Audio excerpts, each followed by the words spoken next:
It was a Tuesday afternoon when my phone rang. I was at my desk, buried in paperwork, trying to meet a deadline for a client who'd been breathing down my neck for weeks. The sun was streaming through my office window, casting long shadows across my cluttered desk. I had a cup of coffee that had gone cold hours ago, and I was running on fumes and determination. The caller ID showed my stepmother's name. Patricia? I stared at it for a long moment, my thumb hovering over the decline button. I hadn't spoken to her in months, and I wasn't in the mood for whatever drama she was about to bring into my life. Every conversation with her was a minefield, filled with passive-aggressive comments and subtle digs designed to make me feel small. My name's Naomi. I'm 37, a real estate agent, and I've been estranged from my stepmother, Patricia, for the better part of 5 years. She married my father when I was 15, and she'd made my life a living hell ever since. She was cold, manipulative, and cruel. She'd always resented me for being my mother's daughter, for being a reminder of the woman my father had loved before her. She'd tried to erase my mother from our lives, to replace her memory with her own presence, and she'd never forgiven me for refusing to play along. My mother died when I was 12. Cancer. It was fast and brutal, and it left me shattered. She was my whole world, my anchor, the one person who made me feel safe and loved. When she was gone, I felt like I'd lost a part of myself. I retreated into myself, stopped talking, stopped eating, stopped living. My father was grief-stricken too, but he handled it differently. He threw himself into work, into anything that would distract him from the pain. Then he met Patricia.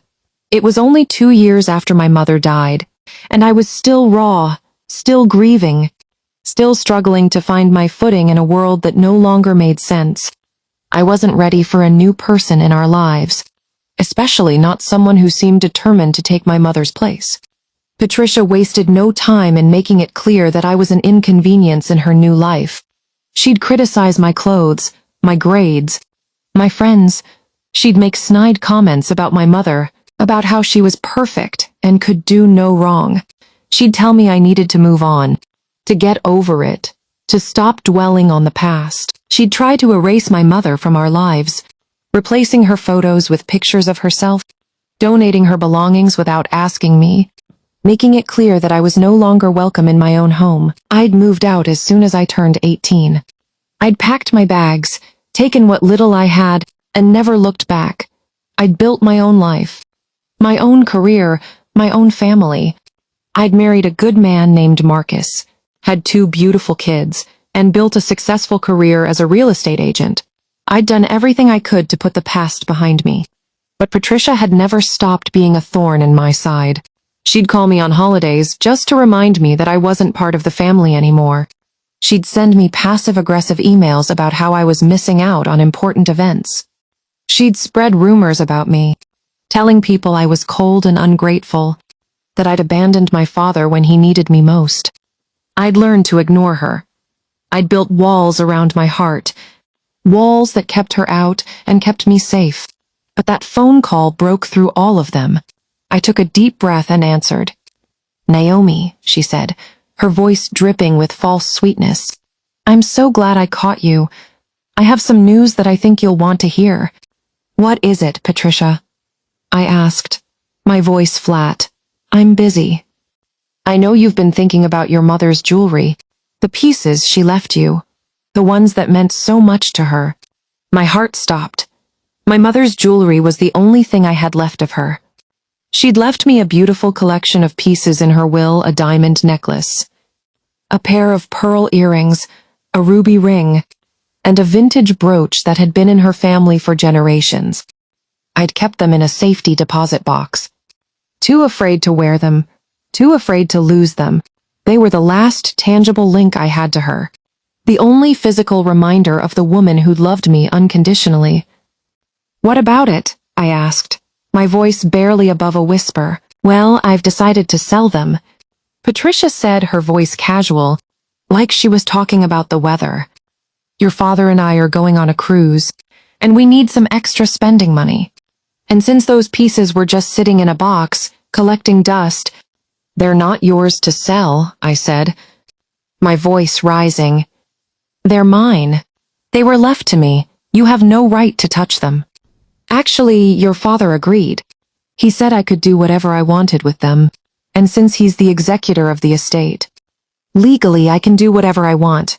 That's not how it works. Those pieces were specifically left to me. They're mine. You can't just take them. There's a will. There's a legal document that says they belong to me. Oh, I already did, she said, and I could hear the smug smile in her voice. I sold them last week. Made quite a nice profit. 2. Your father and I are going on a Mediterranean cruise. You know, the one we always wanted to take. We'll be leaving next month. I felt like I'd been punched in the gut. I couldn't breathe, I couldn't think. All I could do was stare at the phone, my hands shaking, my heart pounding. The only things I had left of my mother. The only tangible reminders of her love, her presence, her life. Gone. Sold. Used to fund a vacation for the woman who'd tried to erase her memory. You had no right, I said, my voice breaking. Those were the only things I had left of my mother. The only things, and you just sold them, like they were nothing, like she was nothing. They were just things, Naomi. Just objects. You need to learn to let go of the past. It's unhealthy. All this clinging to memories. You're a grown woman. It's time to move on. Your mother is gone. She's been gone for years. You need to accept that and stop living in the past. My mother was a person. She was a real person who loved me and raised me and gave me everything she had. And you sold the only things I had left of her. For a vacation, for a cruise. How dare you? Fine by me, she said, and hung up. I sat there staring at the phone, feeling like my whole world had just shattered. My mother's jewelry, the only tangible link I had to her. Gone. Sold by the woman who'd made my life a living hell. Sold so she could take a vacation. I couldn't let this go. I couldn't just accept it. I had to do something. I had to make her pay.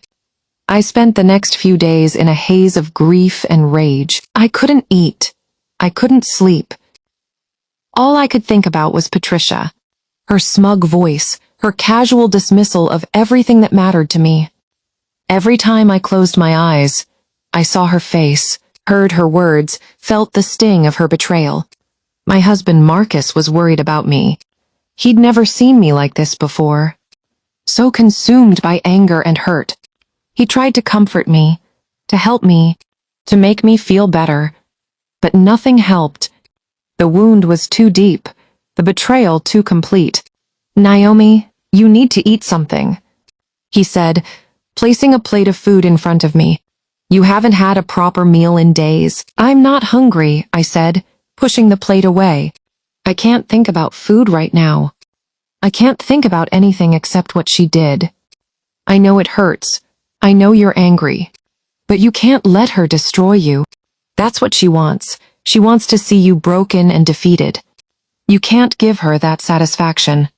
She already won, I said, my voice hollow. She took the only thing I had left of my mother. She sold it for a vacation. She won. Not yet.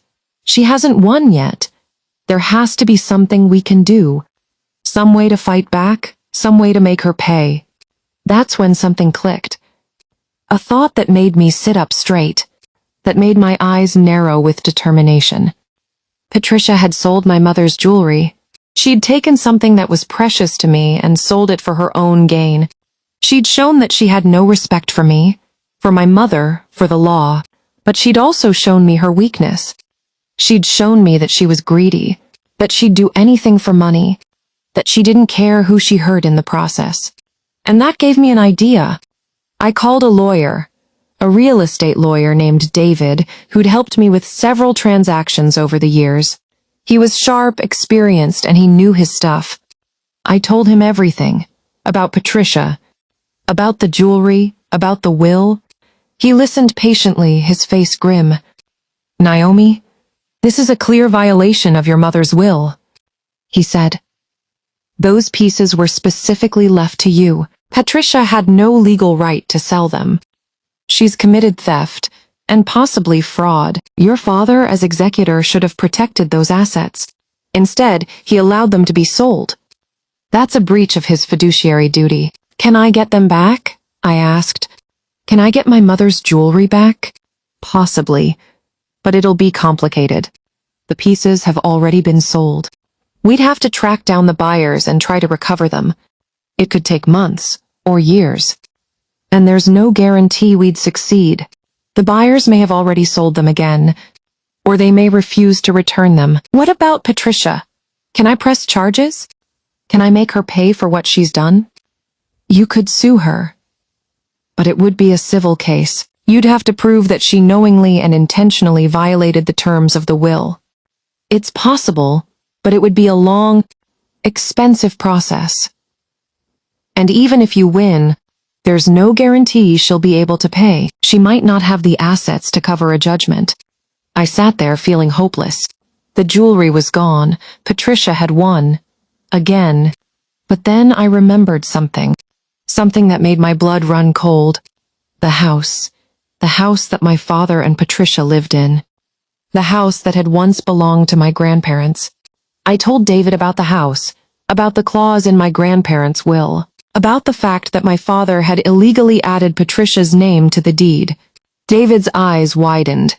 If what you're saying is true, then the house belongs to you. Your father and stepmother have no legal claim to it. They've been living in a house that's legally yours. Your grandparents specifically wanted to protect that house for you, to make sure it stayed in the family. Your father violated that trust when he added Patricia's name to the deed. How do I get it back? I asked. How do I get what's mine? File a claim. Prove that the house was left to you in the will. It'll take time, but you have a strong case. The clause is clear, and the law is on your side. Your father had no legal right to transfer ownership to Patricia without your consent. Do it, I said, my voice steady. Start the process. I want that house back. I want her out. The wheels of justice moved slowly, but they moved. Over the next few months, my lawyer and I built a case. We gathered documents, filed motions, and prepared for a legal battle that would change everything. Patricia was livid when she found out. She called me, screaming, cursing, threatening. You can't do this. This is my home. You can't just take it away from me.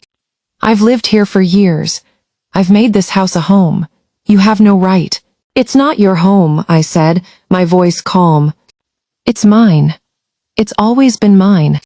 You just didn't know it. My grandparents left it to me.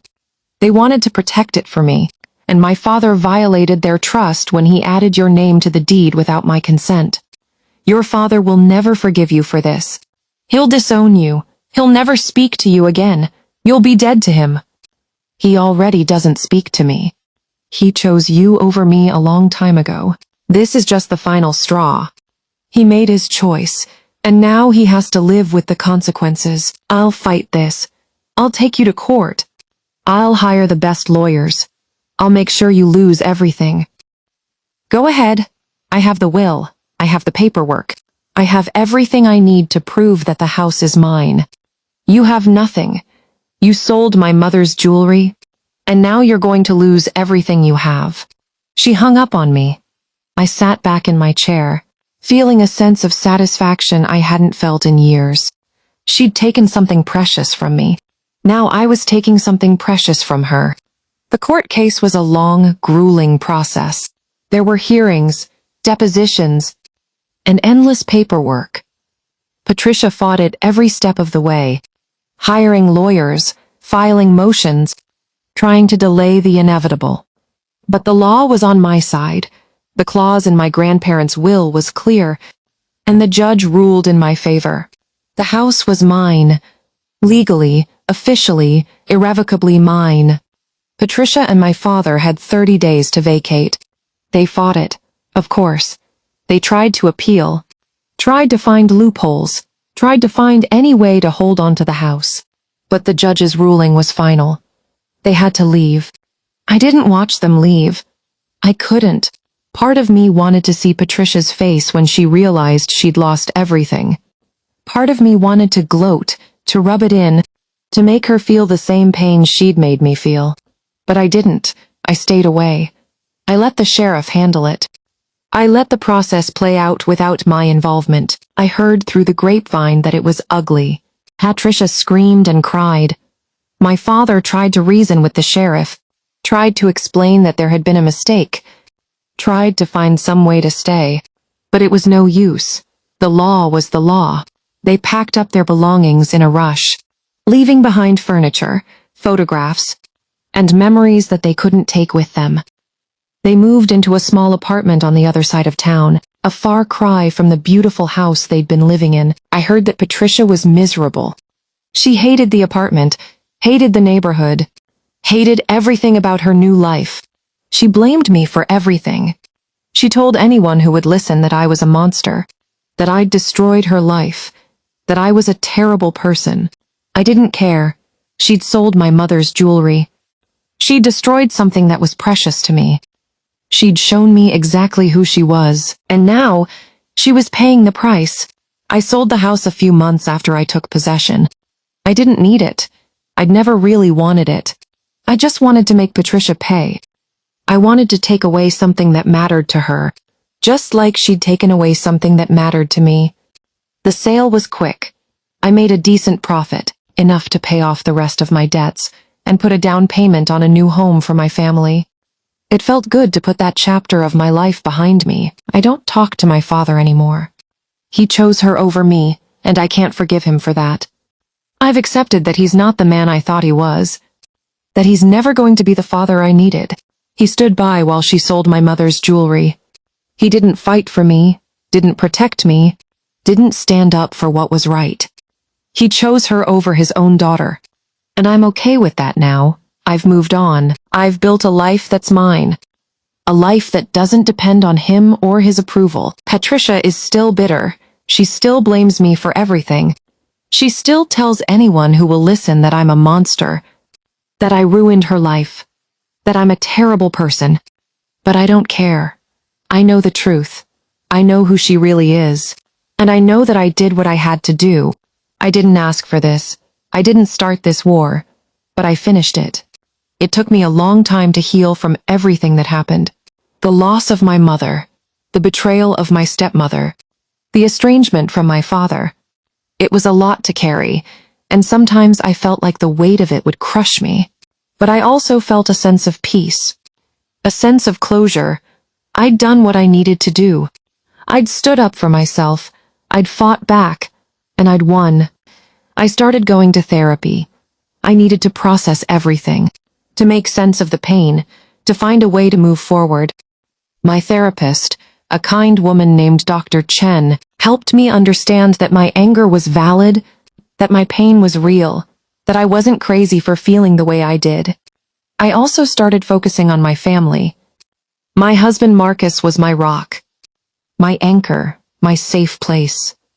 He'd stood by me through everything, never wavering, never doubting. And my kids, Sophie and Ethan, they were the light of my life. They reminded me of why I kept fighting, why I refused to give up, why I was determined to build a better future. I started spending more time with my friends, reconnecting with people I'd lost touch with, building a support system that was strong and reliable. I started new hobbies, things I'd always wanted to try but never had the time for.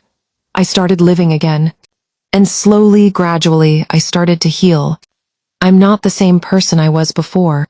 The experience changed me, made me stronger, more resilient, more self-reliant. I don't trust as easily as I used to. I don't give my heart away as freely.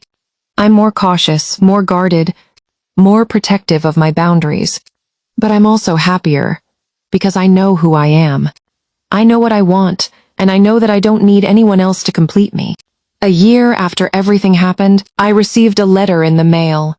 It was from Patricia. My hands were shaking as I opened it, wondering what fresh hell she was about to unleash. But the letter wasn't angry. It wasn't accusatory. It was something I never expected. Apologetic. Naomi, I know you probably won't read this. Or if you do, you'll throw it away. But I need to say this. I need to say I'm sorry. I was wrong. Everything I did was wrong.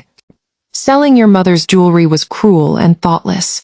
I didn't care about how it would affect you. I didn't care about the memories, the meaning, the love that those pieces represented. I only cared about myself. I've had a lot of time to think since everything happened. I've had a lot of time to reflect on the choices I've made and the person I've become. And I don't like what I see. I've been bitter and angry and resentful.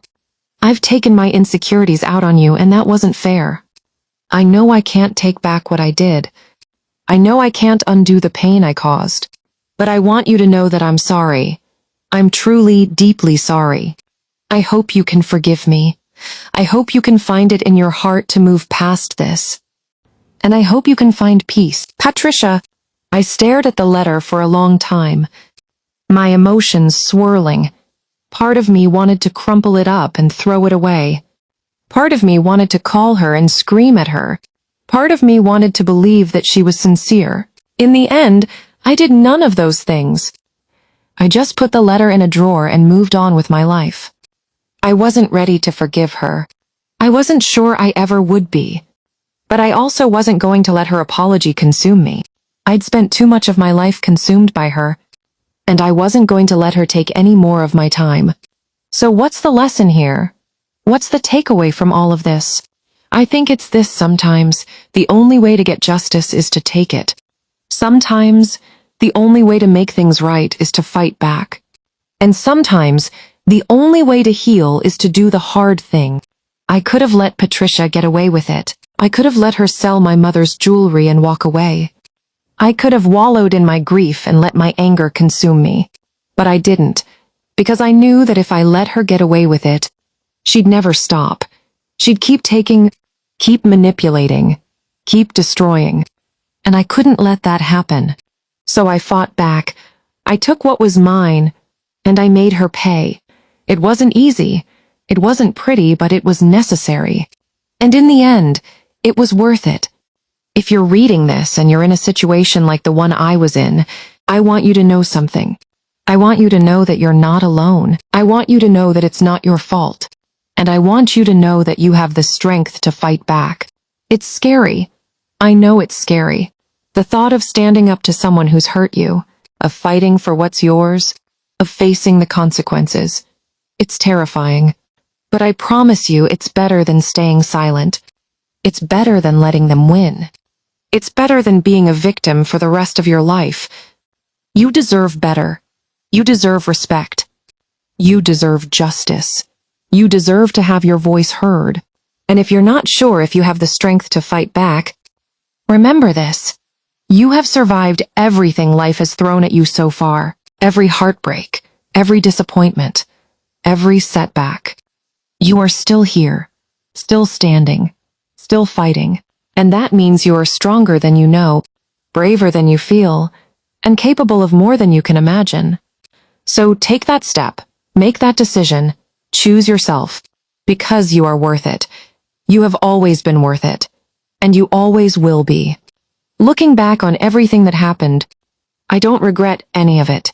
Not the pain, not the heartbreak, not the betrayal, because all of it led me here.